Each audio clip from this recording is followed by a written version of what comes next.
그러니까 토요일 잘 지내고 계십니까? 오늘도 실시간 방송을 시작하도록 하겠습니다. 여러분들이 저의 유튜브 댓글에 많은 글을 올려주시고 많이 궁금해하는 것들이 많이 있기도 합니다. 그런 것들 중에서 몇 가지를 또 골라서 오늘 말씀을 좀 드리기도 하고요. 그 다음에 오늘은 제가 저염식에 있어서 저나트륨 혈증이라고 하는 그런 이제 문제를 일으키는 것에 관한 이야기를 좀 하려고 합니다. 그래서 설명을 드리는 파워포인트는 저나트륨 혈증에 대해서 준비를 했고요. 나머지 우선 여러분들이 좀 오시는 동안 댓글에 올라와 있는 질문들에 대해서 설명을 좀 드리도록 하겠습니다. 여러분들이 궁금해 하시는 내용들 중에 이 비타민C 메가도스를 하시면서 이제 부작용의 개념으로 일종의 이제 호전 반응이죠. 그런 호전 반응이 오게 되면 스테로이드를 먹어도 되느냐라는 그런 이제 질문을 하시는 분들이 계신데요. 예를 들어서 얼굴에 심한 염증이 올라오는 분도 있고요. 또 며칠 전에 어떤 분은 이 몸에 가려움 증상이 심하게 올라온다. 그런 얘기를 하시는 분도 있습니다. 비타민C를 섭취를 하게 되면 왜 가려움이 발생을 하느냐라는 건데요. 몸속에 노폐물이 굉장히 많이 들어있을 경우에 그런 일들이 벌어지는 거죠. 예를 들면 이제 그런 분들은 주로 약물을 예전에 많이 먹었거나 예를 들어서 긴 기간 동안 그 독한 피부병 약 이런 것들을 많이 먹은 경우에 그 약물들이 몸속에 들어 있습니다. 특히 그 지방층에 많이 들어 있게 되는데요. 지방에 남아 있으면서 빠져나가지 못하고 계속 있다가 이 백혈구와 같은 면역 세포들이 활성화가 되어지면 그런 물질들을 찾아내게 됩니다. 그래서 발각이 되어진 그런 물질들이 염증 반응으로 일어나서 우리 몸에 빠져나오게 되고 그 빠져나오는 것이 이제 뭐 가려움을 동반하기도 하고요. 기타 뭐 좀 보기도 좋지 않게 뾰루지 같은 게 생기기도 하고요. 그런 것이 발생합니다. 그런데 이게 뭐 그냥 빠져나가면 괜찮은데 보기가 또 좀 좋지 않다 또는 뭐 가려움이 또 너무 심하다 이런 경우가 있기도 합니다. 그런 경우에는 이 약물 처방을 받아서 뭐 예를 들어서 항히스타민제나 또는 뭐 스테로이드제를 처방을 받아서 잠깐 짧게 사용하는 것은 뭐 유용하고 지혜롭게 이용하는 방법이라고 생각이 되어집니다.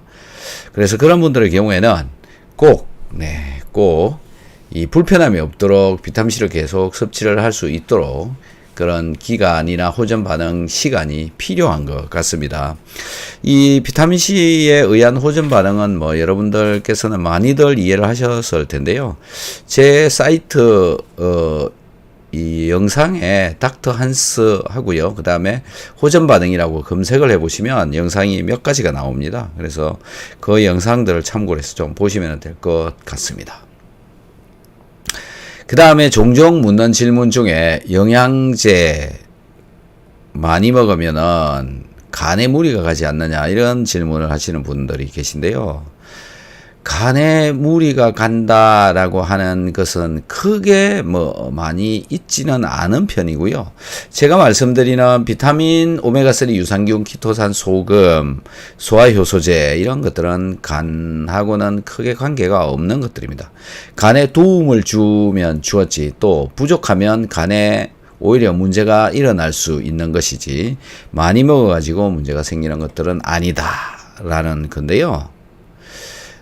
영양제 또는 약물 이걸 좀 구분을 하셔야 될 것 같습니다. 우리들은 대부분 약처럼 생긴 예를 들어서 정제 이런 거 캡슐 안에 들어있는 약처럼 생긴 그런 것들은 영양제가 먹은 전부 약으로 착각을 하시고 계시는 분들이 많은데요.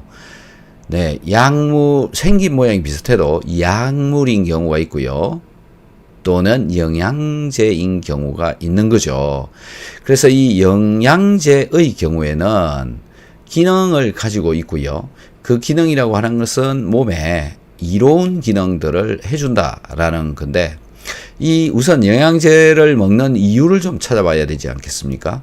우리가 음식으로 섭취를 하는 성분들이 영양으로 충분하게 공급이 되어지지 않기 때문에 영양제를 먹는 상황인 거거든요. 음식으로 섭취를 해서 부족하기 때문에 그렇다. 음식으로 충분하게 들어가지 않기 때문에 그렇다. 음식을 먹어서는 도저히 그 양을 채울 수가 없다. 그런 경우를 대비해서 영양제를 먹는 것이기 때문에 영양제, 과하게 먹어도 크게 문제는 없다라고 보시면 될 것 같은데요. 여러분들 아마 드시고 계시는 것이 비타민C 같은 경우에는 이 박스에 적혀 있는 양이 하루에 한 알 1000mg 먹으라 이렇게 적혀 있습니다. 그런데 대부분 사람들이 지금 한 알 먹는 사람은 그렇게 많지 않죠. 뭐 3g이나 20g이나 10g이나 6g이나 이런 정도 드시고 계시는 상황인 거거든요. 그래서 그런 정도의 양의 경우에는 뭐 간에 훨씬 도움이 되고요. 우리 몸속에 부족한 경우가 훨씬 더 많기 때문에 충분하게 섭취를 해 주는 것이 좋다. 그래서 충분한 양이 한 알 1000mg보다 20g, 20,000mg이 되는 거죠. 이렇게 먹고 있는 사람들도 많은데 그것도 장시간 동안. 하지만 간에는 크게 문제가 일어나지 않는다. 왜 그러냐면은 음식이기 때문에 그런 거죠. 음식. 그래서 비타민은 그렇고요. 유산균 같은 경우에도 사람에 따라서 조금 차이가 있습니다만은 장에 문제가 심각하게 있으신 분들은 뭐 많이 먹어서 별로 좋은 게 없죠. 왜 그러냐면은 그 균들이 혈액으로 들어가 버리게 되면은 심각한 문제를 일으킬 수 있기 때문에 그렇다라는 건데요. 균이 들어가는 경우는 극히 일부죠. 뭐 별로 일어나지 않는 일이라고 보시면 되는데, 그 정도면은 뭐 장에 심각한 문제를 가지고 있는 것이고, 내 장에는 원래 균들이 많이 살고 있습니다. 네, 그 균이 들어가가지고 이미 문제가 발생할 가능성이 많다. 그래서 유산균도 적혀 있는 양의 보통 한 3배 정도까지는 먹는데, 그 3배라고 하는 게 뭐냐면, 왜 3배를 먹느냐라는 건데, 식사를 하루에 3끼를 하기 때문에 그렇습니다. 3끼를 먹으니 3번 먹자. 이 개념의 영양.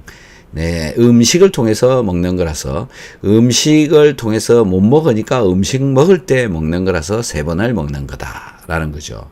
오메가3 역시 마찬가지입니다. 오메가3도 적혀 있는 양이 보통 있을 텐데요. 뭐 하루에 2알 이 정도지만 6알 또는 6배.